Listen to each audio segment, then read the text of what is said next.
Abrindo Portas se trata de uma iniciativa criada por uma consciência buscadora com o objetivo de oferecer a outras consciências também buscadoras a possibilidade de se conectarem, na tentativa de sua expansão nos inúmeros saberes sobre o humano.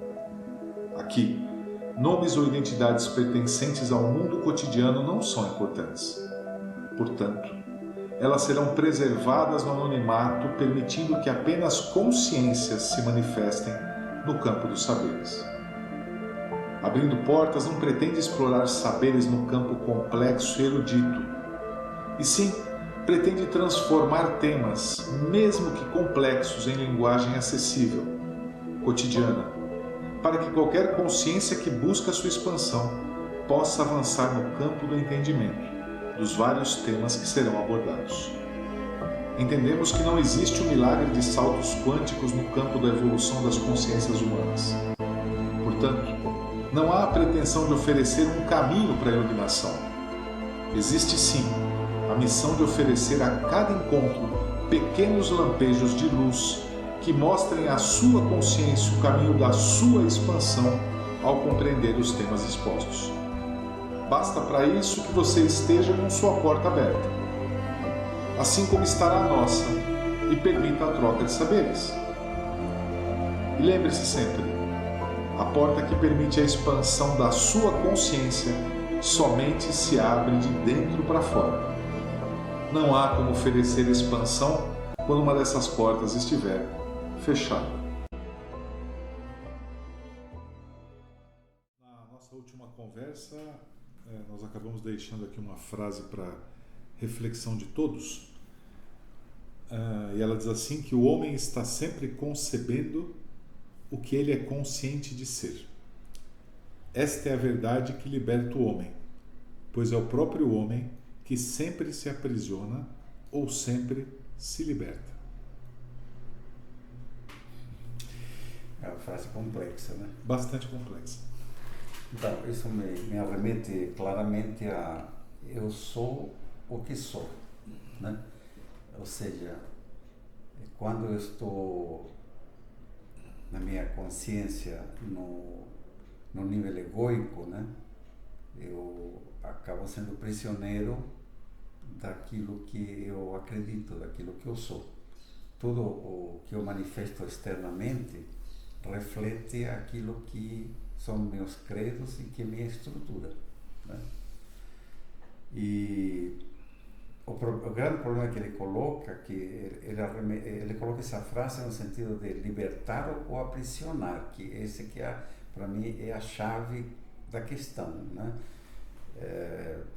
Então, deixa então retomar o assunto de uma outra forma. Eu vou primeiro tentar ir para um painel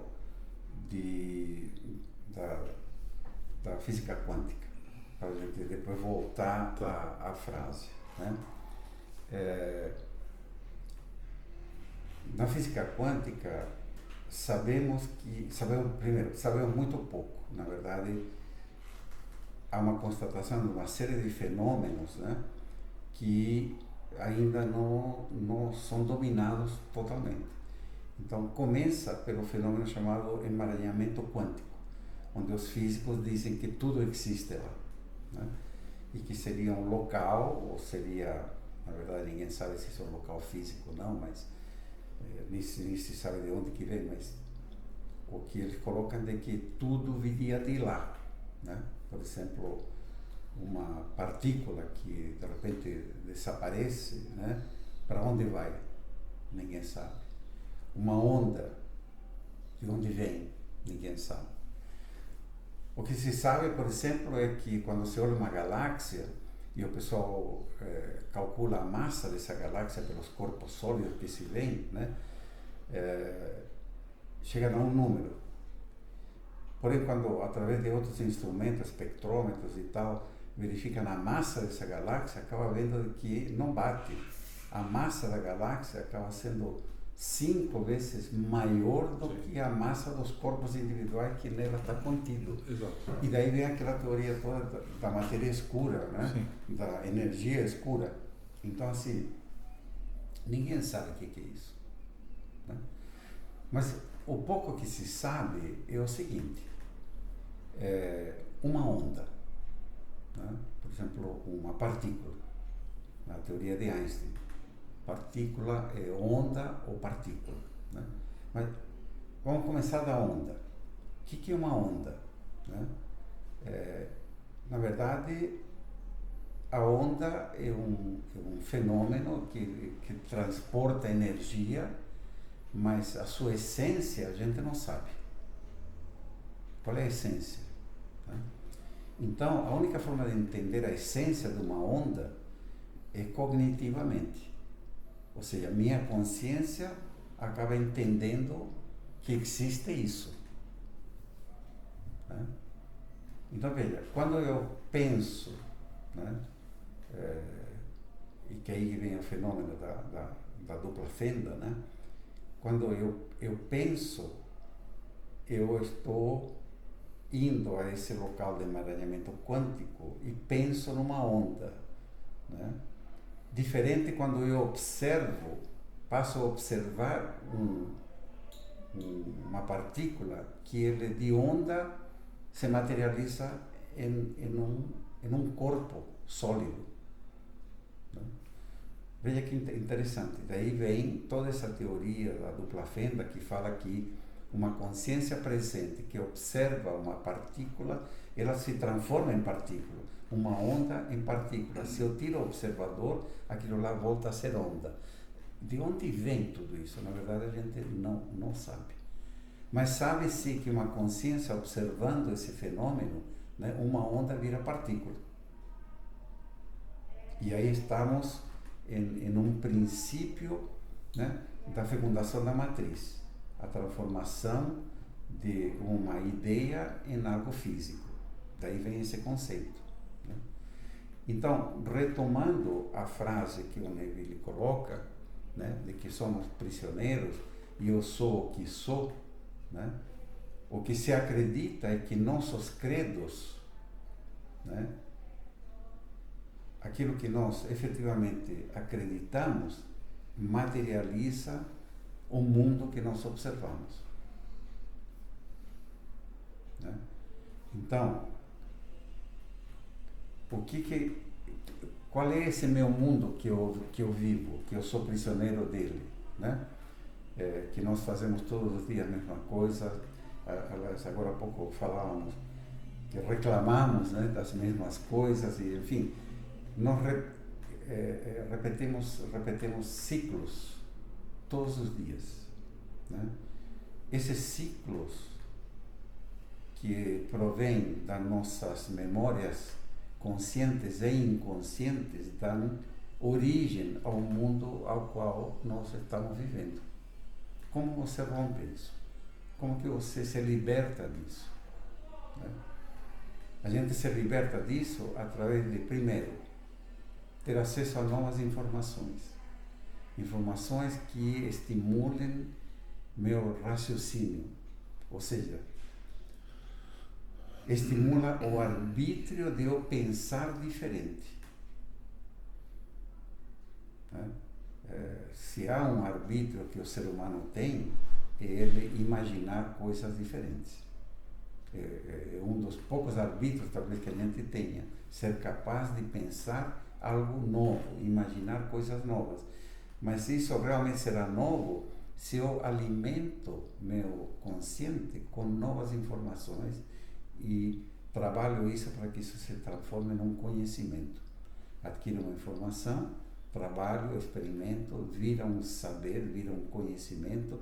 Esse conhecimento dará origem a uma nova realidade na minha vida.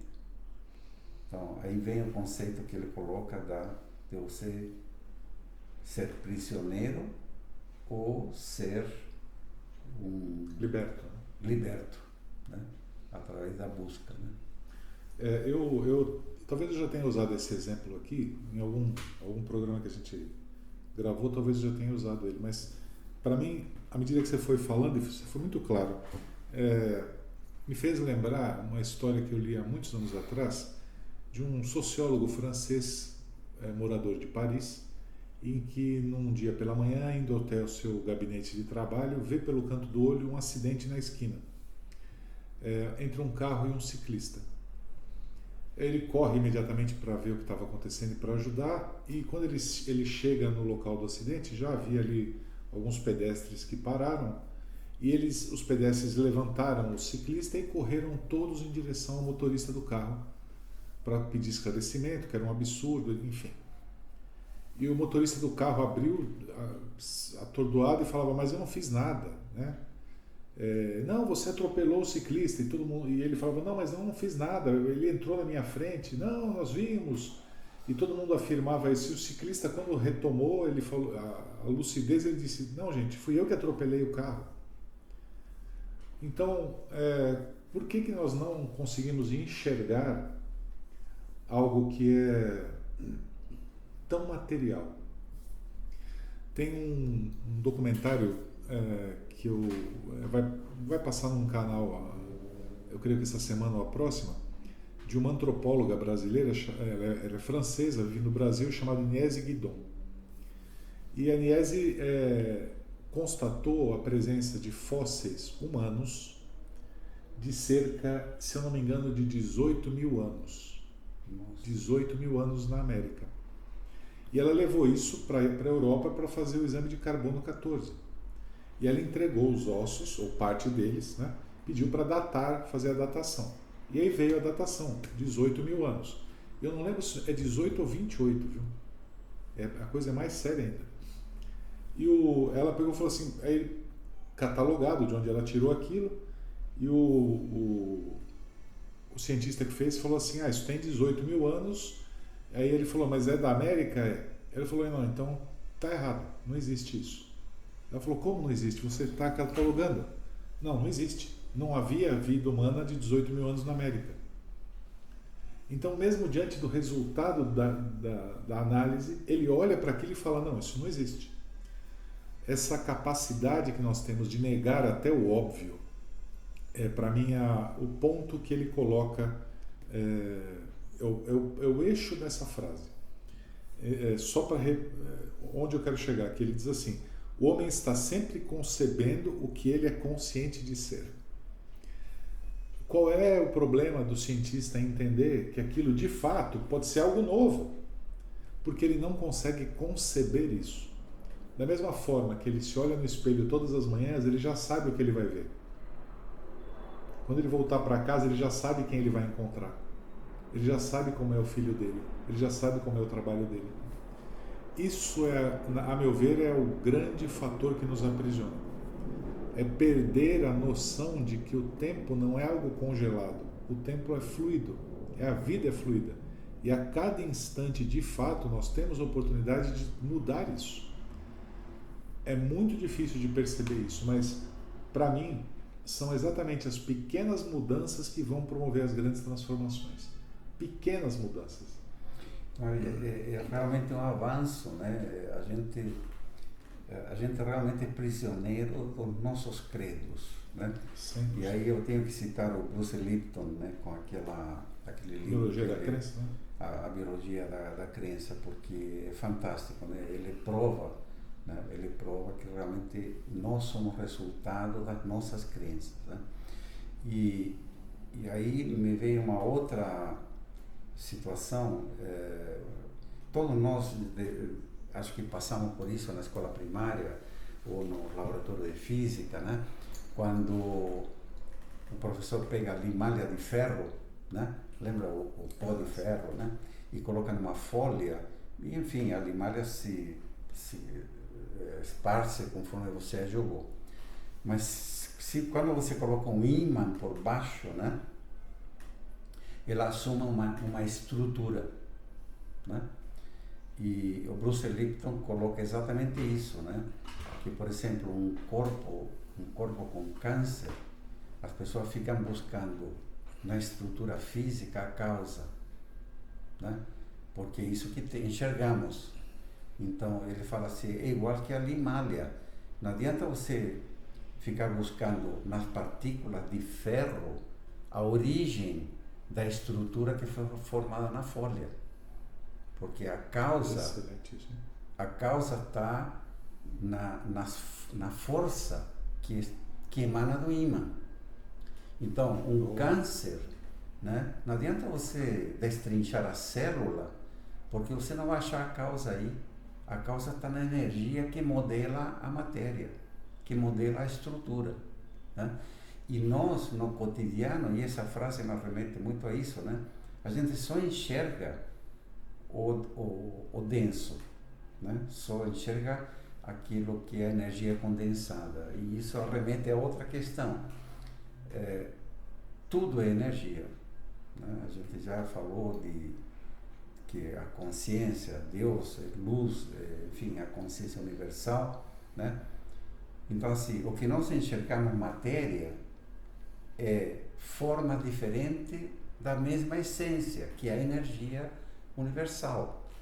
Mas nós somos incapazes de ver o ímã que está por trás da limalha de ferro, entendeu? A gente só olha a limalha e ficamos presos nessa estrutura da forma da limalha na folha. Como quebrar isso? Né? É você tomando consciência que nós não somos limalha, que nós somos a energia pura da consciência universal. Né?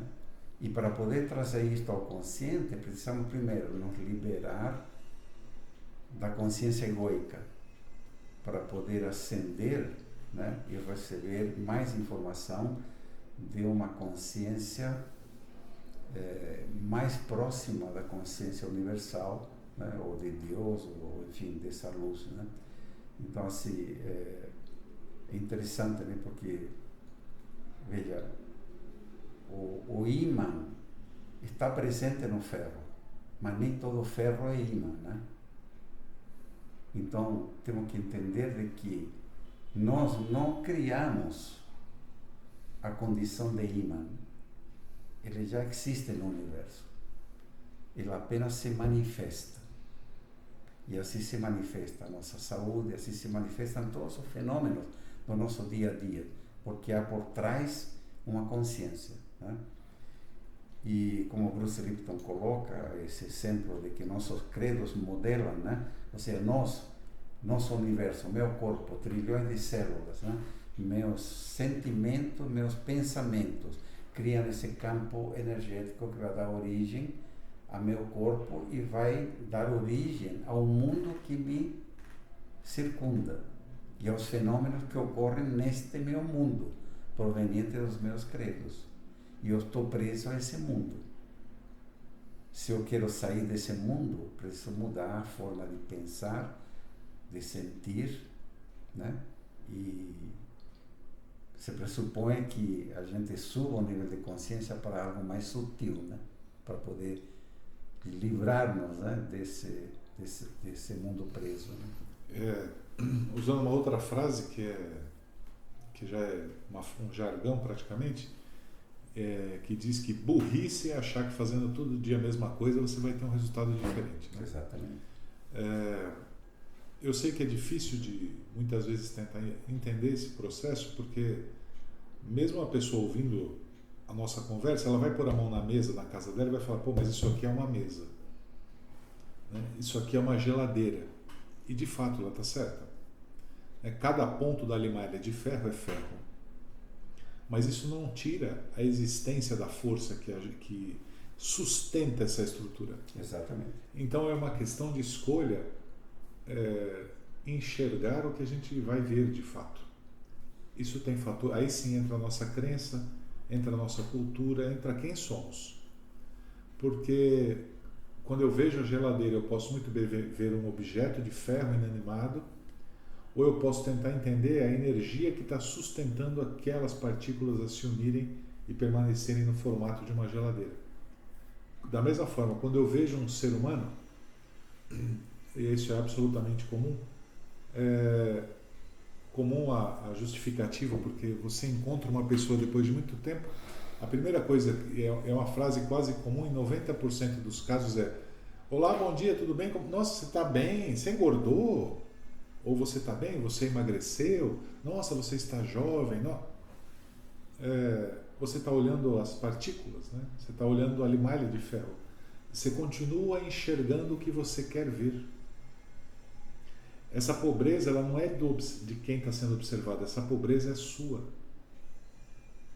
É por isso que nós temos que intimamente procurar melhorarmos como seres humanos, para enxergar as pessoas como de fato elas são. Né? Tentar elevar a nossa capacidade de visão e não ficarmos atentos e presos, principalmente, apenas à aparência física. Eu acho que essa elevação, de uma certa forma, tem bastante a ver com o que a gente já vem falando, que é sobre o coração, e o que a gente vai ainda falar mais aprofundadamente, né, sobre frequência, sobre vibração.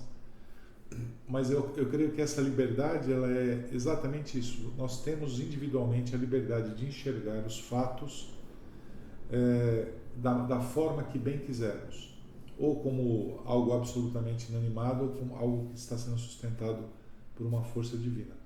E cabe a cada um, de maneira individual, refletir e cristalizar isso para si. No fundo, é a forma que você quer viver. Porque eu posso muito bem acordar hoje pela manhã e falar assim, bom, um dia menos de vida. Eu sei que eu estou caminhando para a morte. Quando, não sei, mas nós dois estamos, pelo menos nós dois estamos caminhando para a morte. É uma forma de ver a vida. Mas é a forma que eu quero ver? Talvez seja mais interessante eu pensar mais um dia de vida. Mas isso depende do indivíduo, depende da elevação dele, da frequência. Então, mas isso realmente nos leva a reexaminar toda a nossa história, né? Ou seja, desde que nascemos, a gente como foi modelado, né, nas nossas memórias inconscientes. Sim. Que este é o grande problema, né? Se eu fui fortemente educado, e a nossa geração foi fortemente educada dentro dos 5 sentidos. Exato. Então, assim, hoje nós estamos enxergando um outro mundo. Veja, a física quântica, ela é relativamente recente. Estamos falando de 1945, por aí, 1940, que começaram os primeiros, né? Então, estamos falando de que 60, 70 anos. Não é nada. Isso hoje, esse conhecimento está chegando a nós, seres humanos comuns, né? E nós cientistas. Agora, como depois de anos e anos ter vivido preso aos 5 sentidos, de repente eu quero enxergar um ser humano e enxergá-lo como um ser de luz. Pois é. Pois é, né? Ou seja, como que eu faço essa mudança, né, para enxergar uma mesa, uma pedra e não enxergar a forma física e enxergar todo a difração energética que está por trás e que a consciência criadora do universo é uma só, que ela se manifesta em diferentes formas e que essas formas dependem da minha criação, porque fomos nós que criamos uma mesa. Posso? Claro, por favor. Aí eu vou deixar uma provocação agora. Tem um exercício que é muito simples de ser feito e que ele vai dar exatamente a medida do que nós estamos falando. É uma sugestão de prática de hoje até o próximo podcast, que se faça pelo menos 1 ou 2 dias. Uhum.